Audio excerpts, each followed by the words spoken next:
Chapter 32. Euphus the Vole Thief had made a lead of woven linen strapping for his wife's pet, Rockbottom.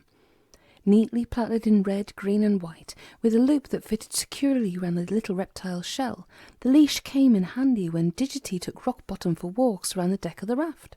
Doogy sat at the tiller, remarking to Euphus as he watched Rockbottom's slow progress about the craft. "Oh, I wonder if yon beast ever breaks into a gallop. He's certainly in no hurry to get anywhere." Euphus patted Rockbottom's head as he slowly ambled by. Sure, he's a slow and steady one, all right. Look there, further up the bank on the left. That's the cut-off leading to the stream where I hid your friend Tam's sword and flag. Yeah, give me the tiller. I'll take her round." Doogy allowed the water vole to manoeuvre the tiller, leaving the small Highlander free to perch upon the drum. Watching the sidewater loom up, he expressed his doubts. "Are you sure it's the right stream? You've already took us up 2 dead ends." Euphus winked confidently at him. "Sure, I'm sure. Don't I know these woodlands like my own darling wife's dear face?" Doogy stood in front of him, blocking Euphus's view of Digity. "Oh, you do you? Well, what colour are your wife's eyes?" The cocky thief made several guesses. Blue. No, green. Grey. A sort of bluey-greenish grey. I'm sure of it." Digity wagged an indignant paw at her husband. "And you the great old fibber, Euphus like paw. Me eyes are dark brown with hazel flecks, so there." Euphus rounded the bend into the slipstream, chuckling. "So they are, my little sugar plum, but they enchant me so much that I forget where I'm gazing into them." Digity stood glaring at him, paws akimbo. "Get away, you fat silver-tongued rogue. I'm thinking I might just make dinner for me and Mr. Plum and forget about you." The slipstream was narrower than the broad stream they had come down. Trees hung thick over it, and the water was sluggish, with a coating of green algae when they got further along. Doogy watched Rockbottom whilst the shrew wife prepared dinner. The Highlander kept shaking his head doubtfully. "I do not think this the right way. What have you to say about this, my friend?" Rockbottom closed his eyes and withdrew his head into his shell. Doogy sighed. "I'll get the message, mate." He tied Rockbottom's lead to the drum and went beneath the raft's awning to join Euphus and Digity for dinner. As Doogy had hoped, the vole wife had brought along some of her sausages. These she had encased in pastry. Doogy watched as she heated them up over a small fire, which Euphus had kindled atop some flat stones. The vole thief winked at him. "These are called sausage rolls. Me darling Digity makes the best sausage rolls anywhere. Do you know how to make a sausage roll, Doogy?" The Highlander bit into one, finding the sausages delicious indeed. "No, I'm afraid I don't know how to make a sausage roll," Euphus answered. "You just push it down the hill. That's how you make a sausage roll." Doogy did not find it funny, but both voles hooted and giggled. "Push it down the hill."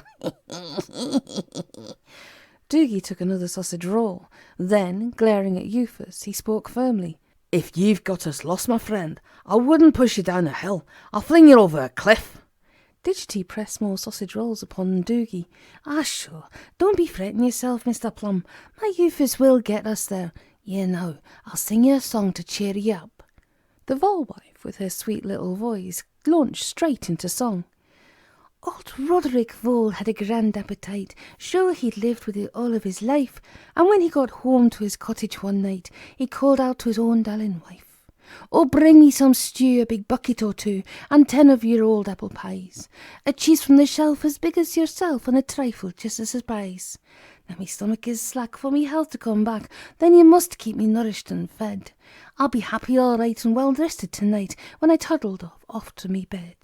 So bring out the cake for a dear husband's sake, and a bathtub of soup nice and warm. 6 loaves for to dunk, sure, and when it is drunk, then I'll sleep like a babe till the morn. Providing 'tis clear there's a barrel of beer, for me to save whole teeth from the draught. Some cordial and tea, sure, I'll sup happily. Get to move on before I pass out.' Well, his wife did no more than fling him out the door, hit him squarely with all the 10 pies. She poured all the stew o'er his head, and it's true, that trifle came as a surprise. She loosened his teeth with the cheese, if you please, stuffed the loaves down his ears gleefully. Then both him and the cake she slung into the leg, shouting, 'Come back tomorrow for tea.'" Doogy smiled and applauded the song, but he was still far from being cheered up. "Very entertaining, ma'am, but jokes and comic ditties won't find the ban on the claymore your husband thieved. I'm thinking about they won't get us any closer to Redwall Abbey." Euphus began pulling the raft up the narrow stream as if he had not her care in the world. "I sure you proper would worry what, Mr. Plum. Do you not think I know my own way round Mossflower? Don't get your tail in an uproar now. I'll wager you find your gear soon enough. I recognise this stream." But the day wore on without success. In fact, their position worsened. By early evening the stream had narrowed, trees and bank foliage pressed in on them, and the water became murky and stagnant. Doogy's mood darkened as he assisted the waterfall to pull the craft along, constantly having to slash at the encroaching vegetation with his claymore blade. Digity swiped at a cloud of annoying insects with her pinafore. "Be off, you pesky mates, before I'm eaten alive. Euphus, are you sure this is the right stream?" The vole thief brushed a hairy caterpillar off his paw. I think so, me dear." Doogy spat at a gnat which was trying to get in his mouth. "You think so? You great fat-tailed fibber.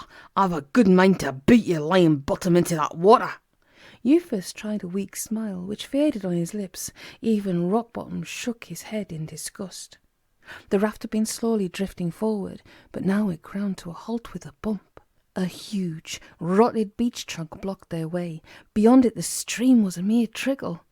Doogy flung his paw into the water, wrinkling his nose at the odour which arose from it.